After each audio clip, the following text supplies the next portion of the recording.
पार्वती ही एक रूप में दुर्गा देवी हैं और संसार रूपी दुर्ग में जो लोग भगवान का भजन नहीं करते वो हाथ में त्रिशूल धारण करके उन्हें त्रिताप ज्वाला देती हैं। त्रिताप हैं आध्यात्मिक, आधि भौतिक और आदि दैविक। इन तीन तापों से हर व्यक्ति, हर जीव जर्जरित हो रहा है। तो भगवान ने उन्हें महामाया के रूप में जीवों को दंड देने के लिए नियुक्त कर रखा है। मैं सब समय उसी कार्य में व्यस्त रहने के कारण आपके अनंत प्रेम से वंचित हो रही हूँ। सभी लोग कहते हैं कि जहाँ कृष्ण है वहाँ माया नहीं रहती। यदि ये सत्य है तो मैं तो सब समय बहिर्मुख ही रहूंगी। मैं आपके नित्य विलास का किस प्रकार दर्शन करूंगी? यदि आप ही कुछ उपाय नहीं बताएंगे तो मैं तो पूरी तरह से निराश हो जाऊंगी। इतना कहकर सती श्री पार्वती देवी ने कातर होकर श्री गौरांग महाप्रभु के श्री चरणों की रज को लेकर अपनी सीमंत या मांग में भर लिया। तब से इस स्थान का नाम सीमंत द्वीप हो गया। कोई कोई अज्ञ व्यक्ति इसे सिमुलिया कहने लगे। श्री पार्वती देवी की प्रार्थना सुनकर श्री गौरचंद्र ने प्रसन्न होकर कहा, हे पार्वती, मेरी बात ध्यान से सुनो। हे सर्वेश्वरी, तुम मुझसे अलग नहीं हो, तुम मेरी ही शक्ति हो। मेरी एक ही शक्ति के दो रूप हैं।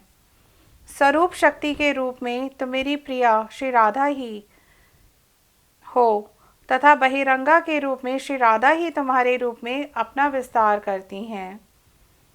तुम्हारे बिना मेरी लीला नहीं हो सकती। तुम मेरी लीलाओं में योग माया के रूप में कार्य करती हो। ब्रज में तुम नित्यकाल पौर्णमासी और श्री नवदीप धाम में प्रौढ़ माया के रूप में क्षेत्रपाल शिव के साथ अवस्थान करती हो। इतना कहकर श्री गौरांग महाप्रभु अंतर ध्यान हो गए तथा पार्वती देवी का मन प्रेम में आविष्ट हो गया। गौर प्रेम में निमग्न पार्वती यहाँ पर सीमंतनी देवी के रूप में तथा मायापुर में प्रौढ़ माया के रूप में अवस्थान करती हैं। काजी नगर।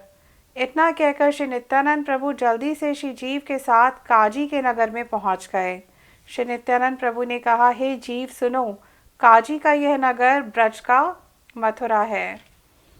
यहाँ पर श्री गौरांग महाप्रभु ने कीर्तन करते हुए काजी का उद्धार किया था तथा उसे प्रेम रूपी दिव्य रत्न प्रदान किया था। श्री कृष्ण की लीला में जो कंस था वही गौर लीला में चांद काजी के नाम से प्रसिद्ध हुआ। इसलिए महाप्रभु ने उन्हें मामा कहकर पुकारा था। भयभीत होकर काजी ने श्री गौर सुंदर की शरण ग्रहण की थी। किसी एक दिन कीर्तन के आरंभ में काजी ने मृदंग फोड़ दिया था। उसने यह सब उत्पात हुसैन शाह के बल पर किया। गौर देश के राजा हुसैन शाह कृष्ण लीला का जरासंध है। उसके आदेश से ही काजी ने अपना प्रताप विस्तार मतलब मृदंग फोड़ना, कीर्तन के लिए मना करना आदि किया। महाप्रभु ने स्वप्न में अपने नरसिंह रूप द्वारा उसे भयभीत किया। भयभीत होकर काजी ऐसा जड़मय हो गया जैसे श्री कृष्ण को देखकर कंस हुआ था। महाप्रभु ने उसे प्रेम दान करके प्रधान वैष्णव बना दिया। भाग्यवान व्यक्ति ही काजी के उद्धार की कथा श्रवण करता है। जो व्यक्ति ब्रज तथा नवदीप के तत्व में भेद देखता है वह श्री कृष्ण के चरणों में अपराधी है तथा उसे अभेद निर्वाण की प्राप्ति होती है। श्री नवदीप धाम में अपराधी व्यक्ति भी प्रेम रूपी धन को प्राप्त करता है। इसलिए गौर लीला ही सर्वोत्तम है, सर्वश्रेष्ठ है। गौर धाम, गौर नाम, गौर रूप तथा गौर गुण अपराधों का विचार नहीं करते तथा उद्धार करने में परम निपुण है।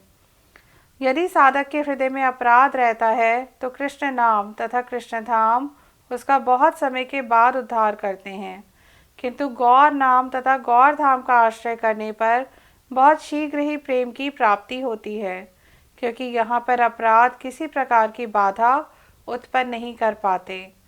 हे जीव, अब काजी की उस समाधि का दर्शन करो जिसके दर्शन से जीवों के सभी दुख दर्द नष्ट हो जाते हैं। शंखवनिक नगर, शारडांगा। काजी की समाधि के दर्शन करने के उपरांत श्री नित्यानंद प्रभु प्रेम में विभोर होकर तेजी से चलते हुए शंखवनिक नामक स्थान पर पहुँचे तथा श्री जीव से कहने लगे, हे जीव, अपूर्व शारदांग का दर्शन करो। और तो और अपने आप में श्री शारदांगा का नाम ही बहुत मनोहर है। यहाँ पर भगवान श्री जगन्नाथ शबर जाति के लोगों के साथ वास करते हैं। प्राचीन काल में जब रक्तबाहु नामक दस्यु ने घोर अत्याचार करना आरंभ किया, तब जगन्नाथ अपने दैताओं या प्रिय सेवकों के साथ यहाँ पर चले आए। ये स्थान श्री पुरुषोत्तम या पुरी से अभिन्न है। यहाँ पर भगवान जगन्नाथ नित्य प्रति निश्चित रूप में वास करते हैं। इसके उपरांत श्री नित्यानंद प्रभु ने तंतुवाय नामक ग्राम को पार किया और वहाँ पर खोला बेचा या केले बेचने वाले श्रीधर के आंगन के दर्शन किए। नित्यानंद प्रभु ने कहा, इस स्थान पर गौर हरि ने कीर्तन करने के उपरांत भक्तों पर कृपा करने हेतु विश्राम किया था, इसलिए इस स्थान का नाम विश्राम स्थान है। तुम भी यहाँ श्रीधर के घर पर विश्राम करो। श्रीधर ने जब नित्यानंद प्रभु के आगमन का समाचार सुना, तब वहाँ पर उपस्थित होकर उन्हें साष्टांग प्रणाम करने के बाद वे उनकी पूजा करने लगे। श्रीधर नित्यानंद प्रभु से कहने लगे, हे प्रभु, इस दास पर आपकी बहुत कृपा है। मेरी आपसे प्रार्थना है कि आप मेरी कुटिया पर विश्राम करें। नित्यानंद प्रभु ने कहा, तुम बहुत सौभाग्यशाली हो, क्योंकि स्वयं गौर हरि ने तुम्हारे ऊपर कृपा की है। आज हम लोग भी इस स्थान पर विश्राम करेंगे। नित्यानंद प्रभु के वचन सुनकर श्रीधर बहुत संतुष्ट हुए। श्रीधर बहुत प्रसन्नता पूर्वक और सेवा सामग्री ले आए और भक्त ब्राह्मणों द्वारा रसोई करवाई। प्रभु नित्यानंद तथा श्रीवास पंडित के भोजन के उपरांत श्री जीव ने आनंद पूर्वक प्रसाद ग्रहण किया। भोजन के उपरांत श्री नित्यानंद प्रभु को पलंग पर सुलाकर श्रीधर अपने संपूर्ण परिवार सहित उनके श्री चरणों की सेवा करने लगे। दोपहर के समय श्रीवास पंडित ने श्री जीव को उल्लसित होकर षष्ठी तीर्थ के दर्शन कराए। श्रीवास पंडित ने कहा, हे सुंदर भावनाओं वाले जीव, सुनो, जब देवताओं ने सुना कि श्रीमन महाप्रभु अवश्य ही श्री नवदीप धाम में प्रकट होंगे, तब उन्होंने विश्वकर्मा को इस नदिया नगर में भेजा। महाप्रभु जिस मार्ग से होते हुए संकीर्तन करेंगे, उस स्थान पर भक्तों के पीने के लिए जल की कोई असुविधा ना हो, ऐसा सोचकर विश्वकर्मा ने एक ही रात में बहुत बड़े बड़े 60 कुंड तैयार कर दिए। उसने अंतिम कुंड काजी के गांव में बनाया। देखो, उन्हीं कुंडों में से एक कुंड अभी भी श्रीधर के सुंदर केले के बगीचे के निकट स्थित है। इसी सरोवर में जल केली करते हुए श्रीमन महाप्रभु कभी कभी श्रीधर के केले उठा लेते थे। महाप्रभु की उन्हीं लीलाओं का स्मरण कर आज भी श्रीधर अत्यधिक उल्लास पूर्वक श्री शची माता को मोचा या केले के फूल तथा थोड़ केले का कोमल तना जाकर देते हैं। मयामारी, हे जीव, इसके निकट ही मयामारी नामक स्थान का दर्शन करो। यह आज भी यहाँ पर विद्यमान है। मैं तुम्हें स्थान के महात्म्य से संबंधित एक पौराणिक उपाख्यान सुना रहा हूँ, तुम उसका श्रवण करो। एक समय श्री बलदेव प्रभु तीर्थ यात्रा करते हुए नवदीप धाम पहुँचे। नवदीप में आकर वे विश्राम करने लगे। जब वे विश्राम कर ही रहे थे कि आसपास के ब्राह्मणों ने आकर उन्हें मयासुर नामक एक असुर के अत्याचार के विषय में बताया। मयासुर के उपद्रव का श्रवण करके हलधर श्री बलदेव जी ने बहुत तेजी से जाकर उसे मैदान के बीच में ही पकड़ लिया।